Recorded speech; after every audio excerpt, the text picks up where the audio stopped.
Hello, welcome all. Today in this video, we will be discussing about the concept of strings. This is the part of Module 3 in Computer Programming course in Presidency University. And I am Professor Sneha S. Bagalkot, Assistant Professor of Department of CSE in Presidency University. So to begin with, we will just have a small session wherein I will be talking about strings. So the basic concepts of strings we will see here first in this video, and then we will see a few programs related to the execution of strings. So basically a string is a sequence of characters and it is enclosed within double quotation marks. So an end of the string is always denoted or marked with null character. A null character is represented using \0. It is one of the escape sequences which is used to indicate the end of the string. So every string ends with a null character. So here this string is also termed as character string or string of characters because it is just a sequence of characters stored continuous memory locations, and each of the value or elements in that string is a character. So we have a set of letters stored together which we can call as a string. So in this case, since each of the element is a character, the data type will be char. And since they will be stored continuously, we are going to use the concept of arrays. So a character array is nothing but a string. So let us see an example here. We have an array or the character array, which is Pinku, which is a word. So a string may be a word or it may be a sentence. So that string ends with a null character. So as we see here, this is the representation of the string. So like any array, the string index also starts from 0. So the first letter is stored in the index 0. For example, if we give this as name, is the name of this string. So name of 0 will be P, name of 1 will be I, name of 2 will be N, name of 3 is K, name of 4 is U. And we have an extra null character at the end of the string. So name of 5 is null character. So this string literal is a constant. So this string literal values cannot be changed. So that is the meaning of a constant.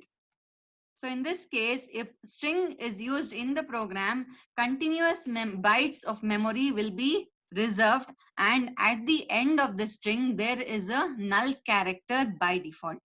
So every string ends with a null character. So this is one of the basic concept related to string. So continuing with this, we have the declaration.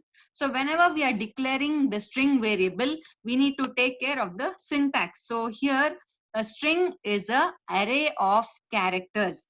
So the syntax will be as shown. So the data type is the char, which is why we have letters in the string. So next part, we have the name of the string. So here string name is whatever name we want to give for the string, and it has to follow the rules for naming an identifier. So it cannot start with a number, we cannot have spaces, then and string name cannot be a keyword, and so on. We have many rules for naming an identifier, and the same rules apply while naming a string. Within the bracket, that is square bracket, we have the size. So size is the size of the string, that is the number of letters, plus 1 is for null character. So let us see some more detail, a little more light into this size. So how do we recognize it? Let us take an example. Here we have a string and the name of the string is name itself. And we have declared with the square bracket 10. That means we are going to reserve 10 bytes of memory for this string called name. Let us say, for example, we have stored the letters Sai Vishal, right? And as we know, at the end of the string, there is always a null character. So since we have 8 letters here, so starting from index 0 up to index 7, we have the letters stored, and at index 8, we have the null character. Now, when we say this string, there is a concept of string size as well as string length. Now, what is the difference between size and length? So coming to the first one, string size is nothing but the number of bytes allocated during the declaration. So for example, if we declare char name of 10, that means 10 is the size of the array or the character array, which is the string. So 10 is the size of the string. So 10 bytes are reserved for storing the string called name. Now, what is this length? So string length is the number of characters which are provided in storing till null, but not including null. So in simple words, it is nothing but the number of letters.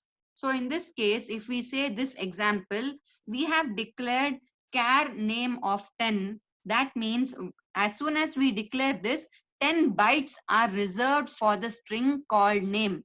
So this 10 is the size of the string. Now it does not mean that we will have to use all the 10 bytes every time.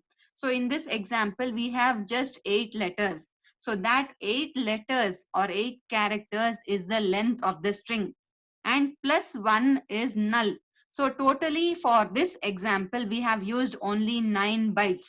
The last 1 byte is remaining empty. So in this case, the size of the string is 10 because we have reserved 10 bytes, which is specified while declaring the string. And after we initialize it, we see that there are only 8 characters: S, A, I, V, I, S, A, L.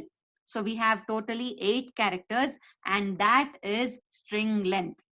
So this is how we see the difference between string size and string length. So let's continue now. So when we say this, we need to take input as well as we have to print, that is the output of the string. So when we say this, we have certain number of string input and output function. So it is broadly classified into two cases, that is two types of input output function. First one is formatted input output. Second is unformatted input output. So we have a diagram here, so which depicts the classification. So input output functions can be classified into formatted input function, formatted output function, unformatted input function, and unformatted output function. So what is formatted input function? The one we have already used for taking input for, say, integer or any other type of variable, that is scanf. Scanf is called as formatted input function. Similarly, printf is called as formatted output function. So there are some cases wherein we need some more extra features, and we will go for unformatted in those examples. So in that is the case where we use getS function. GetS is called as the unformatted input function, and putS is called as unformatted output function. So let us see each of them in detail. So the first one we have is formatted input function, which is scanf. So we have all seen scanf with its syntax, wherein we might be taking input for an integer or float or any type of variable. So here we are taking input for a string.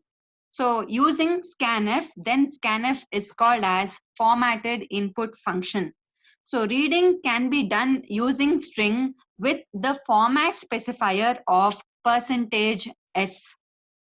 So that we are going to use the characters, that is an array of characters, but and symbol is not necessary to be used while taking input for a string using scanf. But for all the other variables, and has to be given.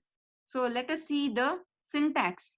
So here, as we see, name is the name of the string which we have declared. So in the previous slide, we have declared char name of 10, right? So if we need to take input using scanf, the syntax is as shown here. So scanf within double quotes %s, because %s is the format specifier for string, comma, name of the string. Note that it is very important in this syntax. So there is no and while taking input for a string using scanf. That is because the name of the string itself acts as the address. So here, say we have an example.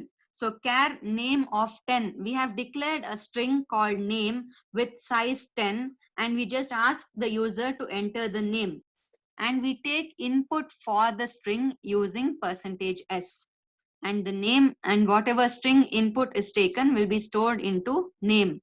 The address is accessed by the name of the string itself. So that is the reason we need not specify an ampersand. So here, for example, a test case input may be Vishal. So it asks enter the name, and we give input as Vishal, right? So when we store this, we see that we have declared 10 bytes. So there are 10 bytes reserved, but input has only 6 letters. So it starts from 0 and stores one letter at a time into itself. So here we have VISHAL, and by default there is a null character at the end of the string. Let us consider another test case wherein we give the input as mom space dad. This is where we can observe few things. So if we give the input like this, it is going to store only mom. So why is this so? So when we say formatted input function, that is scanf, it considers space as the end of the output. Space as the end of the input. So in this case, as soon as the space is encountered, the input collection is stopped. So that means if we enter mom space dad, the input is considered only as mom. As we see here, after space, whatever is entered will be ignored. So we store MOM, and then there is a null character. Nothing else is stored. So that can be solved using unformatted. So let us see, before going to unformatted, we have formatted output function also, which is printf. So similar to any other uh, variable value, we are going to print a string. So here we are going to print all the characters of the string, but excluding the null character.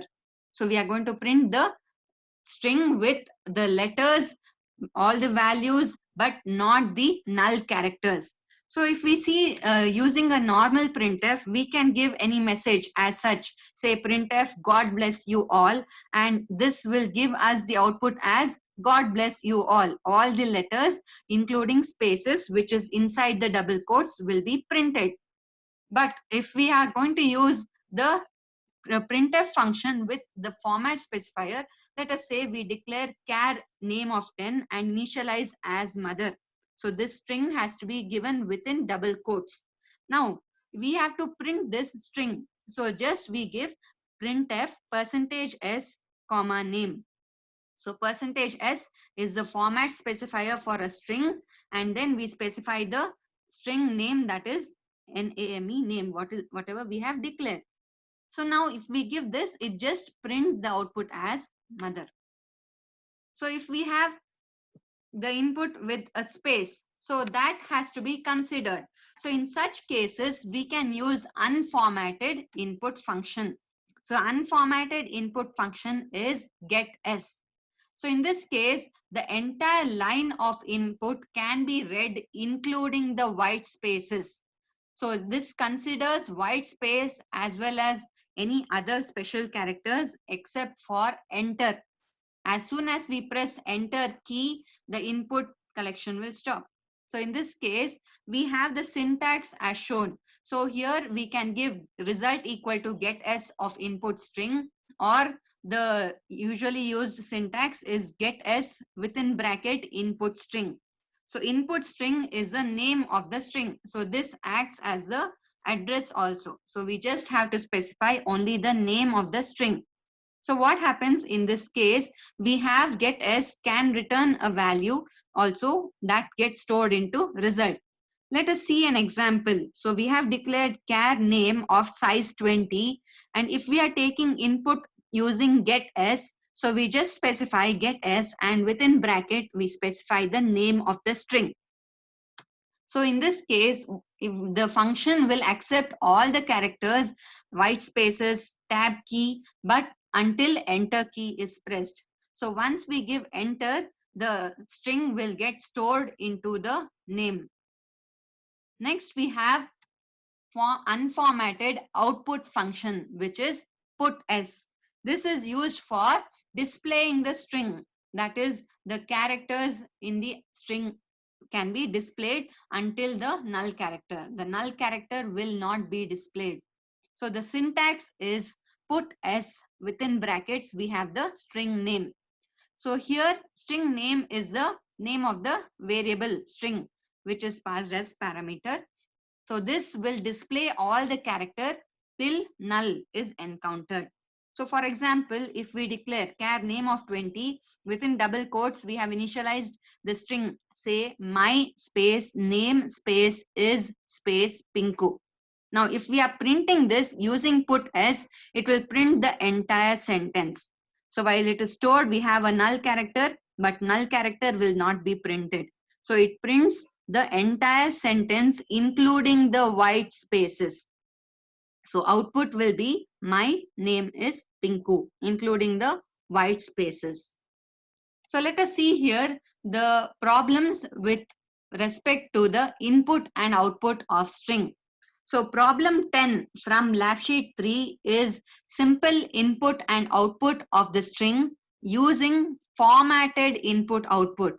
So formatted input output functions are scanf and printf. So let us see the question. So program to demonstrate, declare, read and display the string using formatted input output statements. So here we have the header file as usual, standard input output.h, and then we have main. So in the main function we are declaring a string. So student is the name of the string and we have declared with 100 as the size. So char student 100 will declare a string called student. So next part is to take input. So we give a message, read the name of the student and then accept the input using formatted input function, that is scanf. So we specify scanf %s is the format specifier for string, comma student. Note that there is no ampersand specified while taking input for a string. Then we are going to print the student name. So whatever input we have taken using scanf, we will print it using printf. So printf %s comma student. So this is the program. So a simple program to take input for a string and display it. So here we have the program and the next is the flow chart. The same program is given here. So we are declaring, so CP student or student. So we just read the input. So read CP student value and print it. So let us see the program execution. So here I've taken notepad. I'm executing in MinGW. Notepad is the command space program name .c. So we have the same program here. So declaration of the string and then we take input for the string using scanf and print the student name using printf. So let us see an example. So if we have this, we are going to compile this program. So compilation is GCC. So GCC command will compile the C program. So here, once we get the prompt, that means there is no error and the command for execution is A. Let us say we give the name of the student as Abdul Kalam. So here we have given a space in between. So if we execute this, we observe that only the first word will be taken as input and displayed. So input is Abdul Kalam, but output is only Abdul. That is because we have used formatted input output. So let us go back. So going back to the PPT, here we have the next program. So now the same can be overcome. Let us see that using unformatted. So problem 11 is to take input for a string and print it output for a string using unformatted input output functions. Unformatted input is getS, unformatted output is putS. So the problem 11 statement is program to demonstrate, declare, read and display the string using unformatted input-output functions.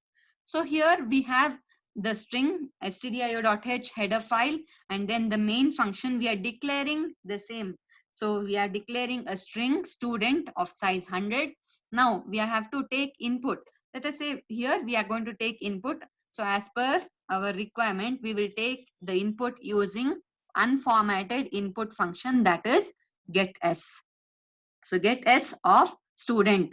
Name of the string here is student. We have taken input. Now we will print it. So when we just give a heading displaying student name and print the string using unformatted output function, that is putS. So putS of student will print the string for us. So here we have the program to take input for a string and print it using unformatted input output functions. So now since these are functions, we have a separate notation in the flowchart, right? Everything else remains the same. We are declaring a student and then take input. So using getS, we have the notation. So a rectangle with a border is the representation of a function in the flowchart. And then we print a statement displaying student name, and putS is also a function, so it will be given within a rectangle with a border. That is a representation of a function in a flowchart. So let us see a quick program execution here as well. So then we can observe the difference. So here we have the program 11. So this is program 11, wherein we are declaring a string called student with size 100 bytes, and then we take input using getS, unformatted input, and display the output using putS, which is unformatted output function. So we will now compile this same. So compilation is GCC, and once we get the prompt, A is the command for execution. Let us say we give the same input. Let us compare both. So here we have the input is Abdul Kalam. Now as per our requirement, so if we see this, it displays the entire string. So note that here we have displayed the entire string. If we compare this, so this is the output for the previous program. So we had given input as Abdul space Kalam, and since it is using formatted input output, only the first word is considered. The space, as soon as it is encountered, it is considered as end of the input, and hence only Abdul is considered for the name. But in the next program, we have used unformatted input output, that is getS and putS. So once we give input as Abdul space Kalam, it is going to take the entire string including the space. Once we give enter here, the input will be captured and the whole string is displayed including the white space. So this is the difference between formatted input output and unformatted input output. Hope this is clear. So now we have seen input output for string. So like any other concept, here also we have certain manipulations. We can perform some operations on the string. So we have seen the concept of string size and string length. String size is the number of bytes allocated for storing the string, which is done as soon as we declare it. String length is the number of characters we have stored as input. So let us say problem 12 we have. Let us see the problem statement. So here we need to find the length of the string. That is the number of letters or number of characters in the string. So in this example, we are going to find the length of the string. So basically that means if we have, say, the name is given Sneha. So we are going to find the length of the string is nothing but counting the number of letters S, N, E, H, A. So 1, 2, 3, 4, 5. So there are 5 letters. So the length of the string is 5. So how do we do this? We are going to count each letter one by one. So in this case, we are going to declare the string first student as of 100. So here we are going to take a for loop. Since we need to count each letter one by one, we are repeatedly using the same count, right? So we are going to use one index I and a count variable. So count is initialized to 0. So once we encounter the first letter, count will be incremented to 1. So count plus plus happens. So this has to be done till the end of the string. How do we recognize the end of the string? So we know that at the end of every string, there is a null character. So we need to count every letter in the string until we encounter the null character. So first thing is we need to take input for the string.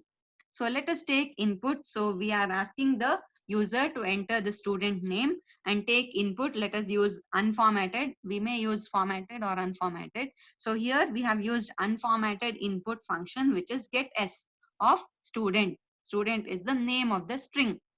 Now we need to count this string, the letters, until we reach null. So we know the index starts from 0 and until we reach the null character. So until the value of student of I. So student of 0 is the first character. If there is only one letter, say S, so the first letter is not equal to null. We need to count that. So count has to be incremented to 1. Now say there is the second letter. Now increment I becomes 1. Student of 1 will be N. I am considering Sneha as the input, right? So student of 1 is N. So now count becomes 1 because student of 1 is not equal to null, and now condition is true. It enters into the for loop. Count is incremented from 1, 1 plus 1, 2. Now I also is incremented next. I becomes 2. So now student of 2 will be SNE. So student of 2 is E, which is not equal to null. So condition is true. Again increment count. So count becomes 3. Now next student I will be incremented again. So I becomes 3. So student of 3 will be H, which is again not equal to null. Increment count. Count becomes 4. Now next is A. So I is incremented to 4. Student of 4 is A. A is not equal to null. Count is incremented to 5. So now when we increment I further, so now count I becomes 5. So student of 5 is the last letter, which is equal to null. So null not equal to null, condition is false and the control exits from the loop. So here we have counted 5 letters. So that value is stored in the variable count. So now we just print the value of count, which is the length of the string. So we have the flowchart for the same. Since we have used for loop, we need to represent the same. So count and then take input. So here we may use index or I, right? So take input for the string until index CP student of index. So student of I, or we can use any name until it is not equal to null. Increment count, and every time we are incrementing index. So this loop continues until this condition is true. Once we encounter null, that means we have finished counting all the letters or characters in the string. So control comes out of the loop and we will print the length of the string, which is there in the variable count. So let us see a quick program execution. So here we have, I just clear the screen. So the program is program number 12. So here we have the string.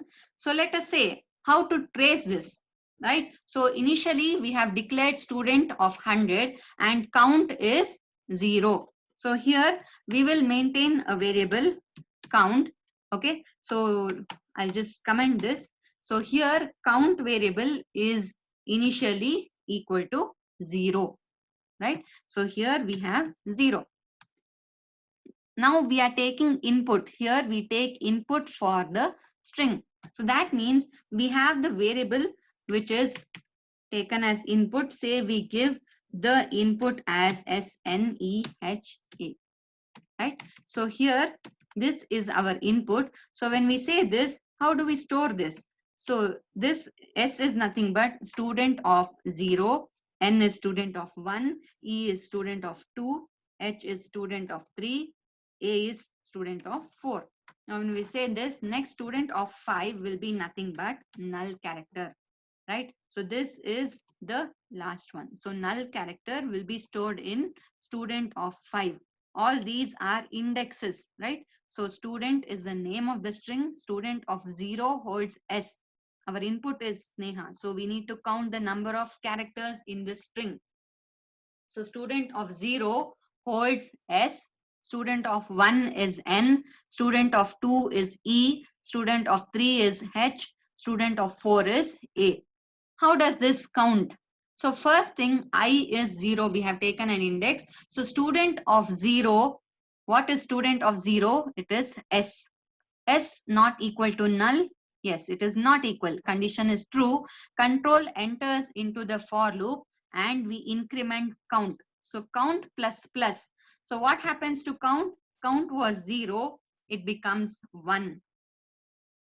Now, again, we increment I, right? So here, I was equal to 0. Once we increment I, so now I becomes 1. So an I is 1, student of 1. What is student of 1? It is N. N is not equal to null. Condition is true. Enter, control enters for loop, increment count again. So now count was 1, it increments to 2. 1 plus 1, 2. Now again we need to increment I. So I was 1, I becomes 2. Next, student of 2 has to be checked. Student of 2 is nothing but E. E not equal to null, condition is true. Control enters for loop and increment count. So count was 2, 2 plus 1, it becomes 3. Now increment I. So once we increment 2 plus 1, I becomes 3. Right? So now we need to check for student of 3. What is student of 3? It is H. So H not equal to null. Yes, condition is true. So now increment count again. So count becomes 3 plus 1, 4. Now once this is done, again increment I. So when we increment I, it becomes 4. Now we need to check for student of 4. So student of 4 is nothing but student of 4 is A. A, is it not equal to null? Yes, A is not null. So in this case, condition is true. Control enters into the loop and count is incremented by 1. So count now becomes 5. Next, after the body of the loop, we need to increment again. I will be incremented to 5. Next, we check student of 5. What is student of 5? So student of 5 is null. Null not equal to null. So since they both are equal, condition is false. So A not equal to A is false. So similarly, null not equal to null is false. Condition is false. Control exits from the loop. And we have the variable count with the value as 5. So that is the length of the string. So we print length of the string is %d and that %d maps to the value of count. So it prints length of the string is 5. So here we are going to now execute this. Let us say we compile. So once we compile, GCC is the command. So we are going to give the input. Let me give the same. So SNEHA. So we have given the string. The length of the string is 5. So this is the output for the given program. So going back to this, so problem 12 is to find the length of the string, that is to count the number of characters in the string. So we need to note that it will not count the null character, right? So the number of characters are counted until we reach null, and once we reach null, the counting will stop. So this program is to find the length of the string. Next we have problem 13. We have some more operations on the string. So we found the length of the string. Similarly, next we have the program to concatenate two strings. The problem 13 statement means concatenation of two strings. What is the meaning of this word concatenation? Concatenation means combining two strings. So here, if we have two words, we combine them together, it becomes a single word, right? So single statement string, so that is concatenation. So if one string is computer, next string is programming, when we combine, it becomes computer programming. So when we concatenate two strings, computer and programming, when we concatenate them, we get the result as computer programming. How do we do this? So we need two strings first of all as input, and next we need to combine them together.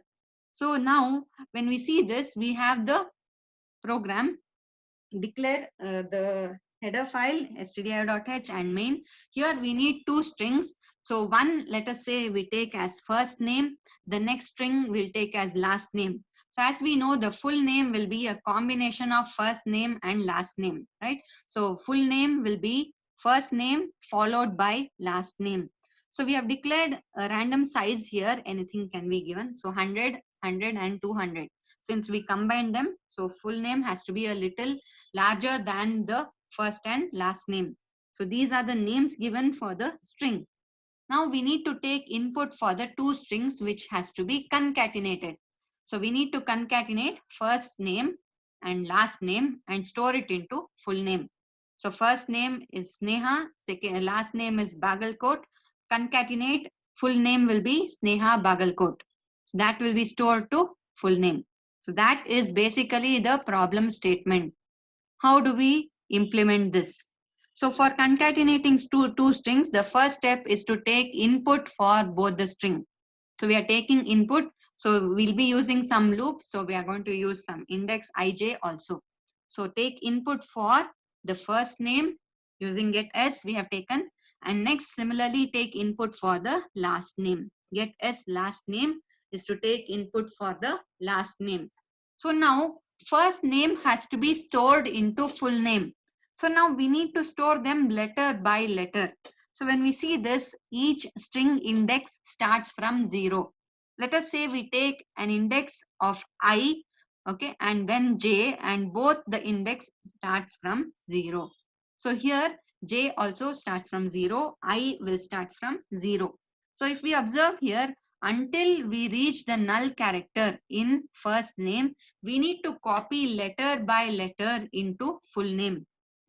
So that is first name of I has to be copied to full name of I. So first name of 0, which is the first letter in first name, has to be copied to full name of 0. So S is the first name, first letter. So first name of 0, if it is S, so then that has to be copied to full name of 0, which will be again full name of 0 is the first letter S. So this continues. So here J is taken for the index of full name. I is taken as the index of first name. So letter by letter we have to copy. So first I and J are 0. First name of 0 is copied to full name of 0. So if we consider first name, so Sneha, letter by letter, S is first copied. Okay, now we have to copy the second letter. So that is first name of 1. So we increment I. Similarly, J also has to be incremented. So full name of 1 has to be taken. That is why we also increment J. So now next we have I and J are 1. We are going to copy first name of 1 to full name of 1. So second letter N is copied. Next similarly E, H and A. So we have copied 5 letters of first name to full name. And next we have null character, because first name is only Sneha.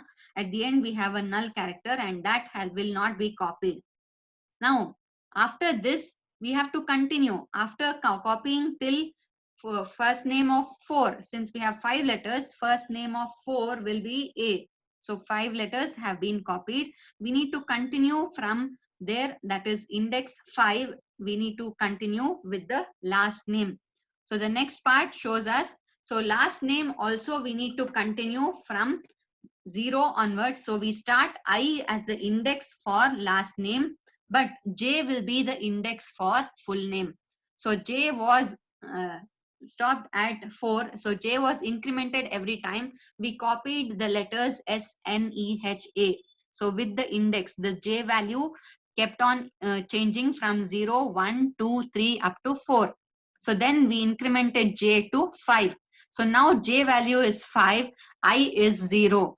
So the first letter in last name will be copied to 5th index of full name. So we have copied 5 letters, Sneha. Next, Bagalkot is the last name. So B will be copied.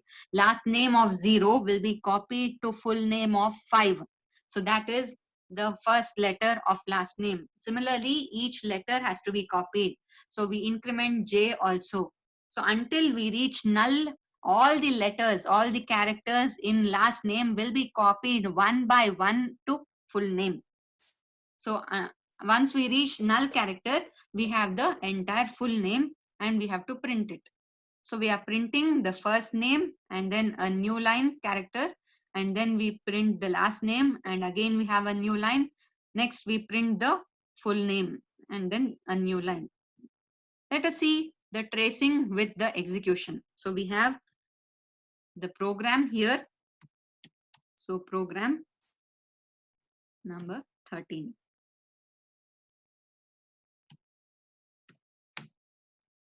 So we have seen the program here we just discussed. So let us say we give the first name. So let us say first name is Sneha, right? So here if we say this, first name of 0 is S, then 1 is N, first name of 2 is E, first name of 3 is H, first name of 4 will be A, but first, then after that we have first name of 5 will be null.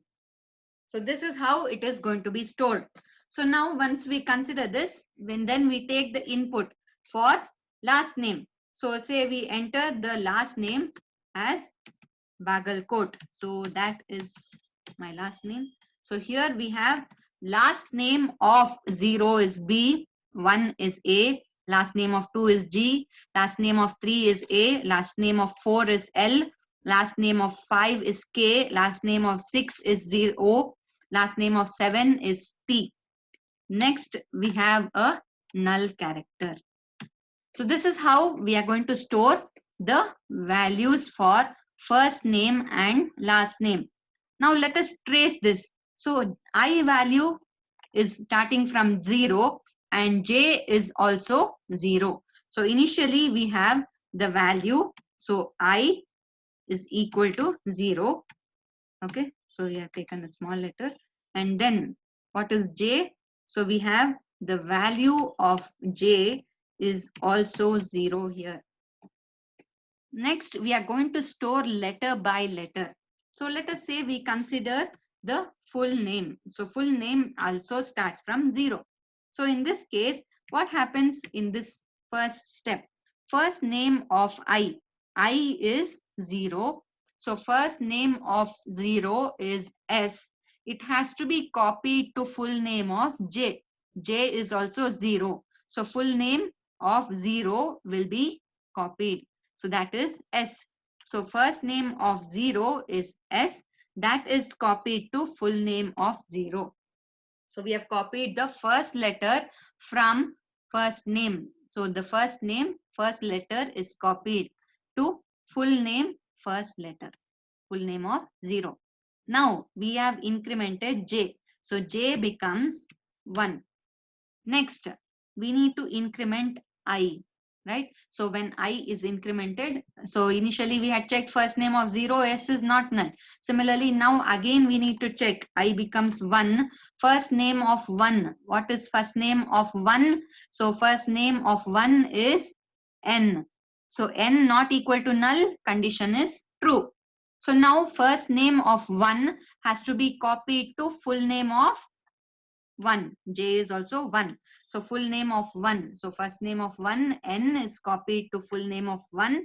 So we have N.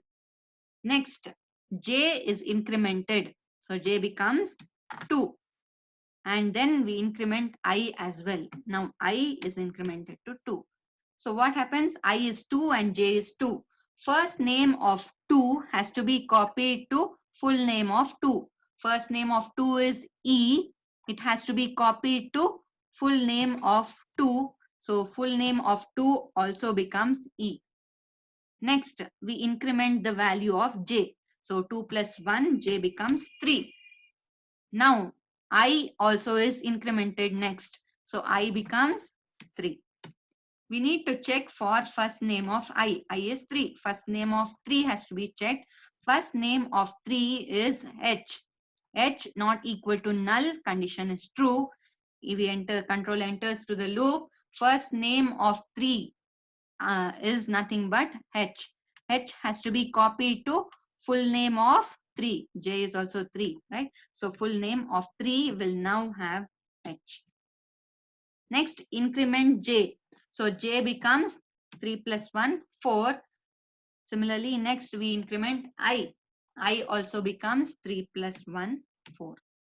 Now we need to check for first name of I. I is 4. First name of 4 is A. So which has to be copied to full name of J. J is 4. So full name of 4 will be A. Right? So now when we increment J again, let us see. Now J gets incremented. Note that this value stays the same, right? J is 5 now. What happens to I? I also is incremented. So 4 plus 1, I becomes 5. What is first name of I? I is 5. First name of 5 is null. Null not equal to null, condition is false. So this loop completes and the control comes out. So after this loop, we have another for loop. So this has to execute now. So currently the value of J is 5 and the value of full name is Sneha only. Now what happens?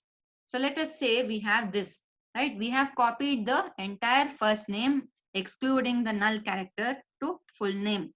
So as per the concatenation, we have to combine these two. So after this, we need to get the last name here. How does this work? So here we have I starts again from 0. Note that the value of I starts from 0. Right? So I starts from 0. But what is J? So if we observe, J value is nowhere changed here, right? If we had written J equal to 0, then it would have overwritten on this. But we did not change the value of J. So what was the value of J? So J starts from 5. So J is equal to 5. Note this is important because we are going to add it at the end of the first name, right? So J will start from 5, right? So here we have J equal to 5. So what happens to full name? So at the end of this loop, the full name was only this much, right? Sneha only. So here we have stored the full name. So we have indexes 0, 1, 2, 3, 4 is taken already. And this values of full name, I'm just typing as it is. So whatever we got in the previous step. So full name indexes 0, 1, 2, 3, 4, and we have stored SNEHA in the full name, right? So first name alone is copied now. Next step is to copy the last name letter by letter. So now last name of I is 0. What is last name? So we have taken input. Last name is Bagalkot. Last name of 0 is B. So this letter now has to be copied to full name of J. What is J? J is 5. So last name of 0 has to be copied to full name of 5. Note that it is not 0. So full name of 5. So here we will get the last name of 0, which is B. Next, J gets incremented. So J plus plus. So J will be incremented to 6. And then I gets incremented 0 plus 1. I becomes 1. Now last name of I is 1.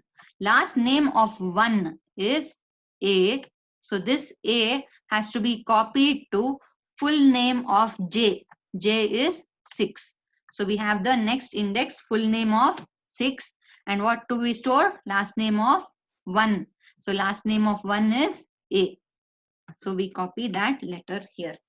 So now we have copied 2 letters from the last name at the end of the full name. Now J is incremented. So J plus plus, J becomes 7. So next, last name of I also has to be incremented. So we increment I becomes 3. That has to be copied to full name of J. So last name, so full name of J becomes 7. So last name of I is 3. So last name of 3 is A. Sorry. So I becomes 2 here. So last name of 2 is G. G has to be copied to full name of J. J is 7. So J is 7. So full name of J will be taken as G. Right? Next, we increment J. So J becomes 8. So we are going to store the next index is 8. What do we store there? So here we have taken the value of I, which is incremented. So I has become 3. So here last name of 3 is A. So that has to be stored into full name of J. J is 8. So last name of 3 is capital A. It gets stored to full name of 8. Next, J is incremented. So J becomes 8 plus 1, 9. Next, we increment I. So every time we are going to increment check condition body of the loop. So this has to continue repeatedly. So now I becomes 4. Now last name of I. Last name of I is 4. So last name of 4 is L. It has to be stored to full name of J. J is 9. So last name of 4 is L. Has to be stored to full name of 9. Next, J gets incremented. So J becomes 9 plus 1, 10. Now I is also incremented. I becomes 5. So last name of I, last name of 5 is K, should be stored to full name of J. Full name of J is 10. So here we have 10. So that is nothing but full name of J. So next letter K is stored here. Now we have the index, right? So next index J gets incremented to 11. So and then I also is incremented. Once we increment J, next we increment I becomes 6. Last name of 6 has to be stored to full name of J. J is 11. Last name of 6 is O, has to be stored to full name of 11. That is O. Right? So here there is no space actually, but to map with the index I've just given. Okay. So now what happens next? J will be incremented further. So J becomes 11 plus 1, 12. Now next we have I. I is incremented. So I becomes 7. So now last name of I, last name of 7 has to be taken. So that is T has to be stored. So where do we store T? To full name of J. What is J? J is 12. So next index is 12. So for that we are going to take last name of 7. So that is T will be stored to full name of 12. So here we have T. What happens next? J will be incremented further. So J becomes 13. Right? So now Similarly, I also is incremented. I becomes 7 plus 1, 8. Let us check the condition.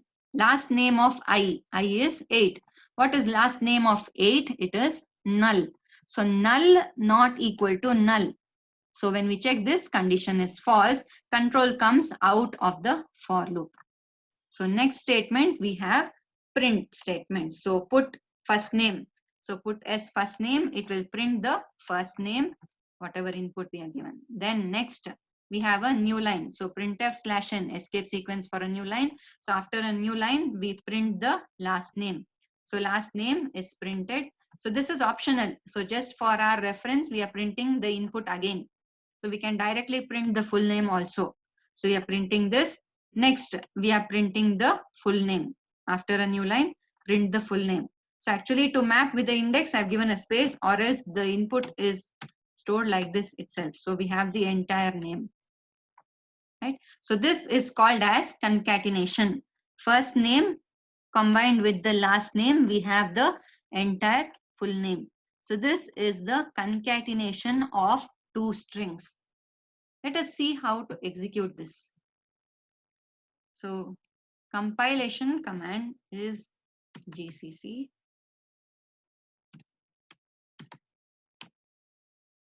execute. Let me enter the same. So Sneha. Now we have given the first name Sneha, last name as Bagalkot. When we concatenate, we can see that the first name is there. We printed first name, then we print the last name, and the concatenation, as we observe, Sneha Bagalkot, and sometimes there is a null character also printed. So that null character is added by default. So let us see another test case execution. So if we need a space. So here, if we see there is no space, what should we do? So here, I'm going to give the first name, say Dennis, space, and then last name Dennis space Richie. Right? So while giving input itself, I've given Dennis space in the first name. Space is also taken as input because we have used get s. So last name is Richie. So we print the first name, then we print the last name, and then we print the full name. So this space is part of the input. I hope this is clear. So here we have taken input for the first name, Dennis space, right? So along with the space. So this is the input. Input for the last name is Richie. So it prints the first name, then it prints the last name, and next it prints the full name. So in each case, we have a new line character in between. So this is the execution of concatenation of two strings. So going back, we have the program as well, right, which we just discussed. The next, we have the flow chart for the same. So here we are declaring all the required variables, the strings, and then the indexes. So in this flow chart, just the name is different. Instead of ij, it is index and index 2, right? So here take input for the first name, input for the last name. This part is to copy the first name letter by letter to full name. And then next part is to copy the last name character by character to full name. Every time we keep incrementing the index. Note that we have used, instead of j, it is index 2, instead of I, it is index here in this flowchart. So any name can be used. And then we print all the three strings, first name, last name, and full name. So this is problem 13, which is for concatenating two strings. So thank you.